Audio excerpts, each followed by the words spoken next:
Alors, l'invité, c'est maintenant. José Kimonyo, bonjour. Bonjour, bonjour. L'insécurité dans l'Est de la République démocratique du Congo. Quelles sont les causes et quelles sont les solutions qu'il faudra proposer, efficaces, durables? On en a marre de ces plaintes, de ces tueries, de ces enlèvements, de tout ce qui se passe dans cette partie du pays.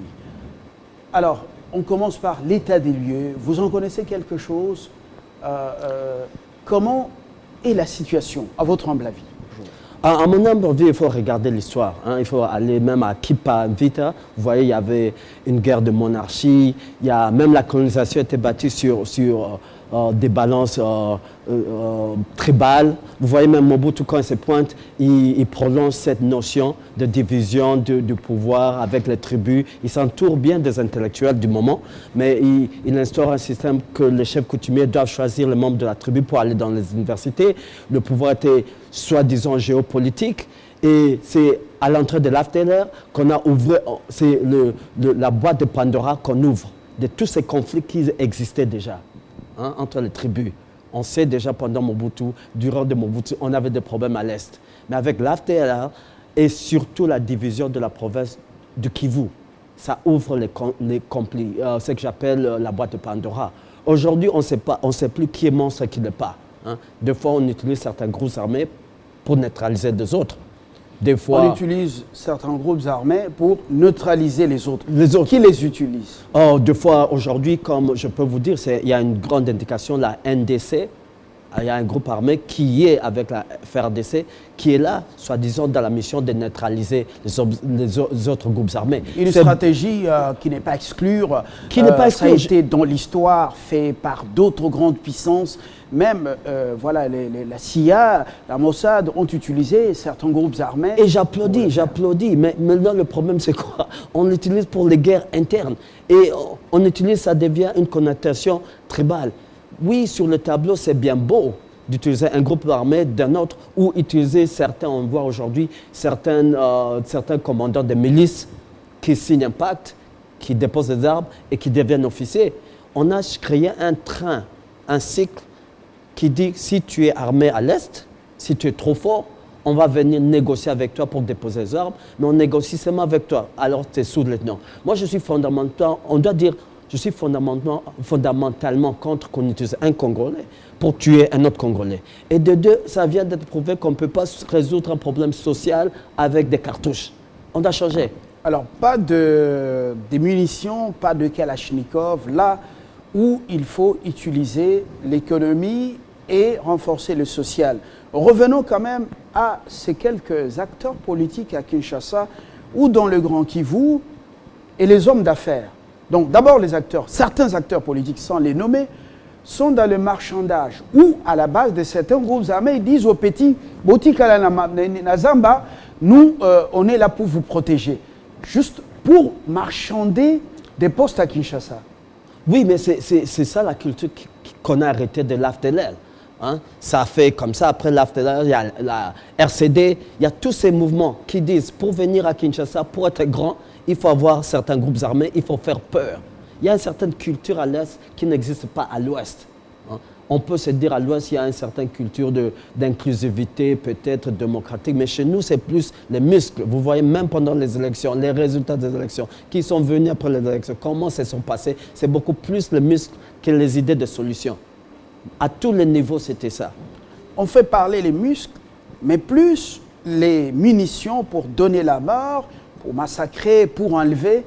Mais concrètement, pendant que l'Est est dans l'insécurité, dans l'instabilité, les affaires tournent bien. Les maisons poussent comme des champignons. Vous voyez qu'il y a un boom immobilier sans précédent. Quel est le secret? Qu'est-ce qui était à la base? C'était Beni Butembo, Goma, et voilà, Rutshuru, Massissi, Walikale.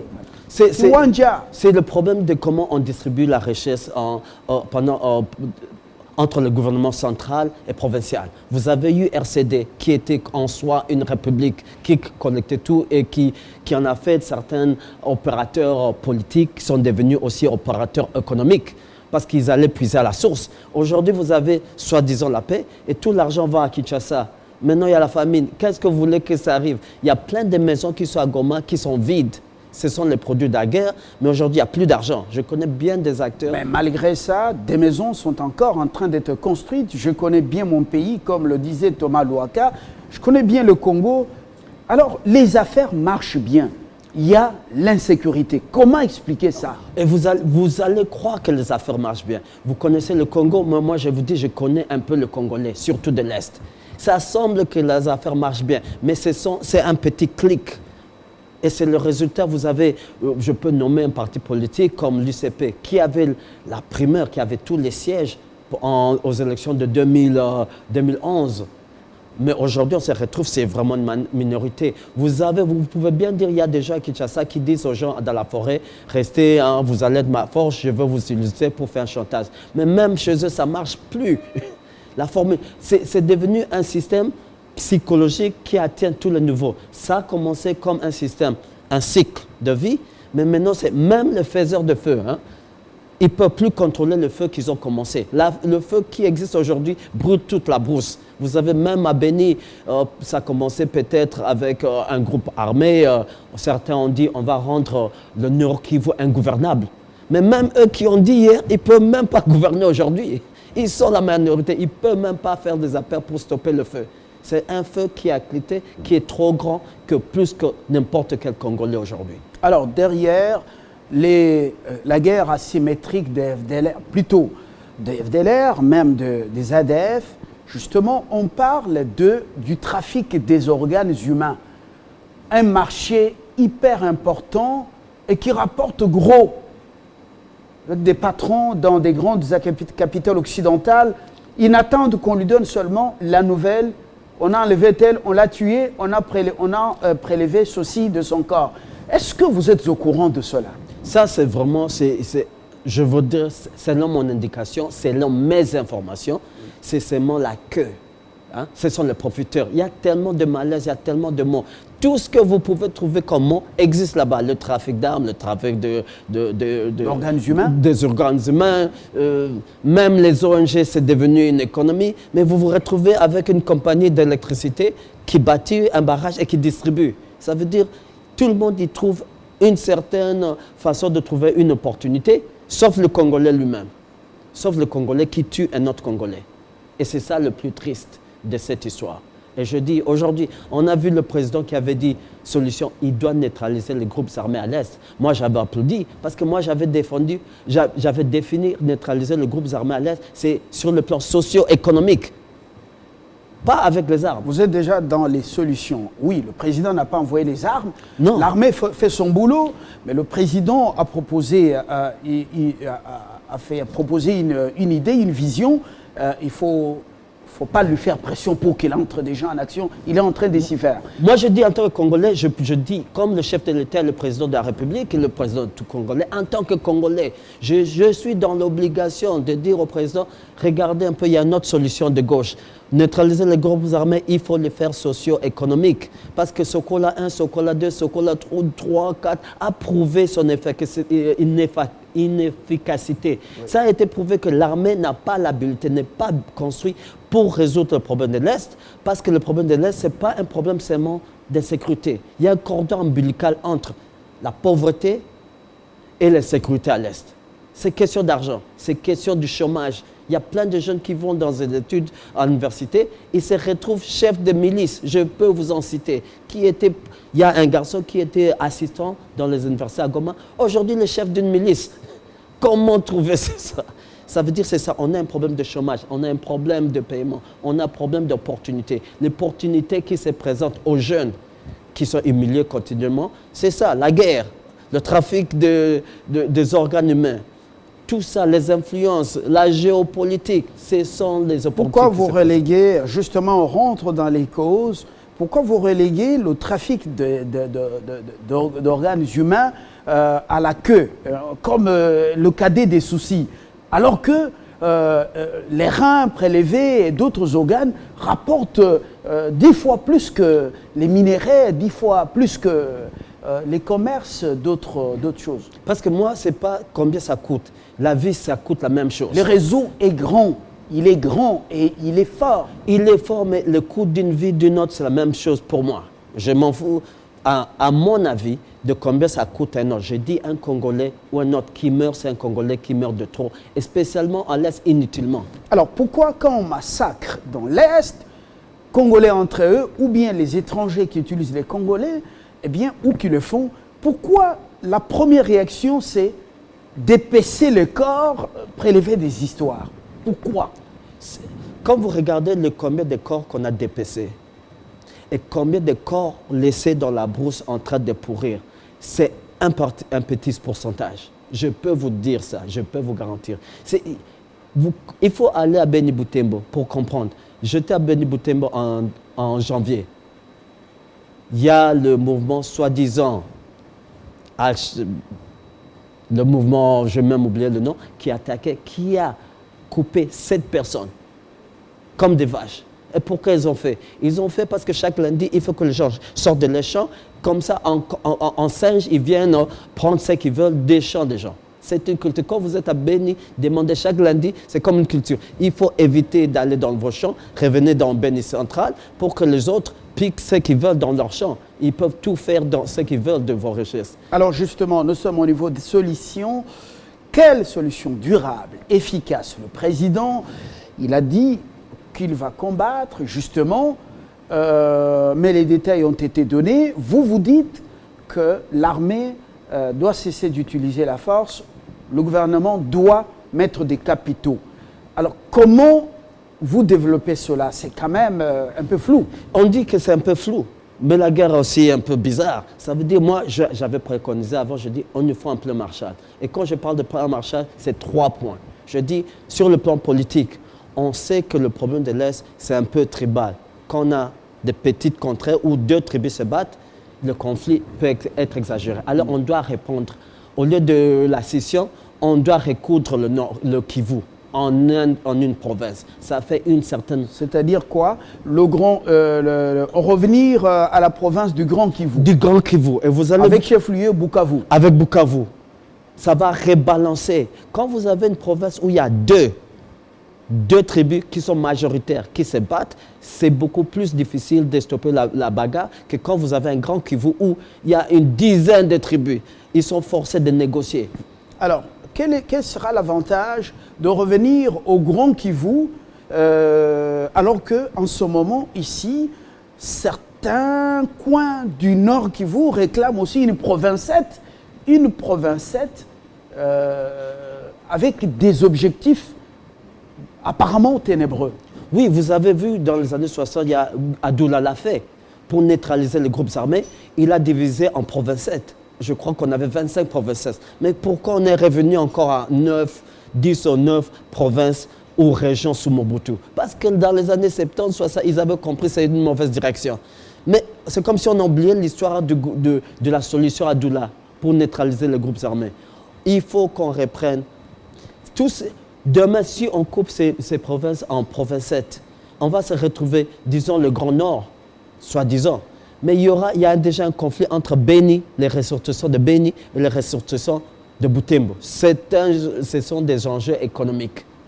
Demain, on va se retrouver avec les gens de Beni qui vont se dire qu'on vend une autre province, et les gens de Butembo veulent aussi notre province. C'est beaucoup plus comment contrôler les ressources à la base. Alors, vous êtes contre le démembrement actuel, cette nouvelle territoriale? Je dis c'est la culture de l'AFDLR. Je dis les gens ont peur de la compétition. Je dis ils ne voient pas une notion sociale et économique. La culture des AFDLR? De l'AFDLR, quand ils sont venus, c'était encore qu'il y a un certain groupe de Congolais qui sont minoritaires, qu'on doit défendre leurs intérêts pour la nationalité.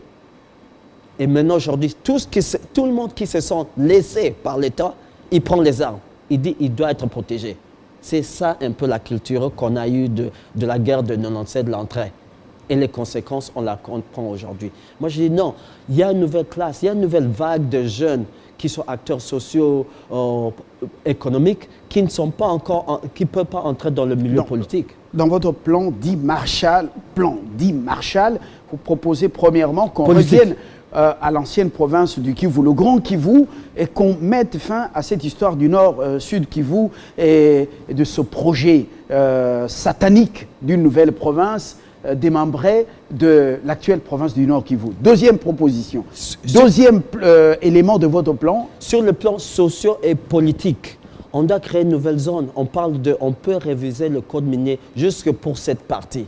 Pour dire 10% reviennent à cette partie, aux administrations territoriales, et 0,3% revient à Kin, juste pour 5 ou 10 ans. Comme ça, on a des fonds alloués à cette région pour créer des opportunités. Deuxième proposition, revoir le code minier en attribuant 10% aux administrations locales, des territoires locaux. On peut l'appeler zone spéciale pour le développement économique. Et ça va influer des capitaux qui vont rester et ça va créer des opportunités. Et on peut jouer avec les taxes, on peut créer des opportunités localement. Je peux vous expliquer ça en 5-10 heures, mais il faut l'argent pour que ces programmes travaillent. Il y a des petits programmes que je dis aux gens. Je donne dans mes conférences, je dis, un enfant pauvre, un enfant riche, il ne réfléchit pas de la même façon parce que l'autre ne mange pas son déjeuner. Après une année, le cerveau diminue par rapport à celui qui est riche. Ça veut dire qu'on doit pouvoir... Mais on remarque que certains enfants des riches sont moins performants, par rapport à certains enfants des pauvres. Oui, mais l'enfant de pauvre, ça veut dire celui-là, s'il mangeait comme l'enfant de riche, il sera beaucoup plus performant. Le riche, il peut être moins performant, mais ce n'est pas qu'il est moins performant. Peut-être il est, comment on appelle ça, paresseux. Mais ça lui demande peu. Essayez de ne pas manger 2 jours et je vous donne l'équation de mathématiques. Vous pouvez la passer, mais ça va prendre trop d'énergie. Mais le riche, il peut ne pas la comprendre, pas la faire, mais il ne sera pas aussi fatigué que vous. Alors on peut faire, il y a un programme qu'on peut faire. Les enfants des Mobutistes étaient dans l'aisance. Oui, mais mais tous n'ont pas démontré leur performance quand même, monsieur. Mais c'est pas le résultat, mais c'est l'énergie dépensée d'arriver où ils sont. Je peux vous garantir, je vous donne une équation de mathématiques, vous passez une journée sans manger, je vous le donne pour la résoudre, vous pouvez la résoudre. Le lendemain, je vous donne à manger et je vous donne notre équation, vous pouvez la résoudre et vous comparez votre corps, les deux. Pendant les 2 expériences. Vous allez voir, quand vous avez faim, vous dépensez tellement d'énergie, tellement de neurones. Alors que je dis, on doit préconiser sur base de la science des programmes pour donner à manger. Concrètement, à part ce 10%, je vous explique pourquoi ça va marcher. Vous êtes au niveau de l'aspect économique et social, volet économique et social. Ouais. Comme deuxième solution, deuxième élément de votre plan pour combattre l'insécurité dans l'Est du pays. Oui, revenir au Grand Kivu. Et c'est comme ça que je suis en train de vous donner un programme comment infuser l'argent dans l'économie locale. Ça veut dire quoi? Si dans l'Est, on donne de la nourriture aux enfants à l'école, sur le plan éducationnel, psychologique, ça arrange. Mais on doit acheter localement dans les coopératives locales. Qu'est-ce que ça fait? Ça prend l'argent de l'État collecté et ça reflue dans le système d'économie locale. C'est ce genre d'approche qu'on peut avoir pour prendre l'argent de l'État et la redonner aux citoyens et développer l'économie locale. Alors, je donne l'exemple, un homme de Dieu m'a parlé d'une formation qu'il a donnée à Goma avant l'entrée de M23 pour prendre Goma. Il a un pasteur qui suit les enseignements et 2 jours après, il a disparu, porté disparu. Mais il le revoit à la télévision, au stade, en train de prier avec les M23 qui venaient de prendre la ville. Est-ce que celui-là aussi, c'est la fin? Je suis athée. Alors, de ce genre de débat avec un pays où c'est 90% chrétienté, je dis, bon, d'une façon, évitons de parler le supernaturel. Mais c'est un humain. Ça veut dire quoi? Il faut comprendre la psychose de ce moment-là. M23 est venu, on se disait que M23 va conquérir le pays, ils vont revenir à Kinshasa comme maître. Tout le monde est sauté dessus. Ce sont les opportunistes. Hommes de Dieu ou pas hommes de Dieu, il y a beaucoup de gens que je connais qui se sont dit ça, c'est notre RCD. On les joint parce qu'il y aura des opportunités. On va se retrouver à Kinshasa comme les gens qui sont venus, comme la vague qui était venue avant eux, ils vont se retrouver à Kin comme des maîtres. Mais ça a mal tourné pour tous. Il y a certains qui sont jusqu'aujourd'hui en Ouganda ou en Rwanda en train d'attendre avec espoir qu'il y aura un M24 ou un M25. Et c'est ça. dernière proposition, dernier élément de votre plan pour mettre fin à l'insécurité dans l'Est, à part redevenir au Grand Kivu, à part injecter des moyens financiers pour développer, donner des opportunités. Qu'est-ce qu'il faudra encore faire? La dernière opportunité, c'est ça, le volet, pas militaire, mais je dis policier. Il faut donner aux policiers, pas l'aspect militaire d'attaquer les groupes armés, mais on doit donner aux policiers à l'Est les moyens d'instaurer l'état de droit. On doit arriver à avoir une police qui peut arrêter, qui peut juger. Pas brutalement, et donner à la Cour, le système, les institutions, le pouvoir de juger tout le monde qui brise la loi, quoi. C'est ça, les trois aspects sont là. Je dis, premier aspect, ça doit être politique. On doit avoir l'audace de faire marche en arrière. Deuxième aspect, je dis, ça doit être économique. On doit laisser aux experts d'économie, de développement, qu'on développe des plans pour injecter de l'argent à l'Est pendant 5 ans, pendant 10 ans, pour créer des opportunités, pour que ces jeunes qui ont des diplômes aient le moyen de participer au XXe siècle, pour créer des opportunités, pour que les jeunes qui viennent à l'Ouest, qui ne sont pas aussi traumatisés que celui de l'Est, viennent chercher des opportunités à l'Est. Et ça, c'est un mixage culturel qui va diminuer la tension ou la psychose. Il faut plus de Quinois, des Kassaïens, de Katangais, des Équatoriens qui montent vers le Kivu. Oui, pour aller à la rue, comme on dit, de l'or. Pour les opportunités. Et ça va mixer. Vous allez à Goma, c'est un coin mixte. Et vous comprenez que la psychose de la guerre est moins que quand vous vous retrouvez à Rutshuru, quand vous vous retrouvez à Beni Butembo. On doit mixer, on doit amener, forcer, ou attirer plutôt, au lieu de forcer, attirer l'Ouest vers l'Est. Et le dernier, c'est changer notre pensée. Au lieu qu'on amène l'armée à l'Est, on doit faire que la police soit habilitée à maintenir l'ordre public. Et voilà, ce n'est qu'une proposition et loin de... Voilà des débats. Je crois que ces propositions méritent d'être examinées. Voilà votre contribution, du moins pour ce matin. Ouais. Nous vous disons merci. Merci. Merci aussi à vous de nous avoir suivis depuis 7 heures de Kinshasa. Et c'est le clou de 50 bonjours. C'est une occasion pour nous de faire un grand coucou à ceux qui nous suivent à Brazzaville, la Verte. Voilà, c'est l'autre Congo. Et surtout, bienvenue à Jet Air Confort, bientôt dans le ciel congolais et de manière permanente à Kinshasa. Alors on peut se soulever. Tossi ici. Merci. Voilà. Merci.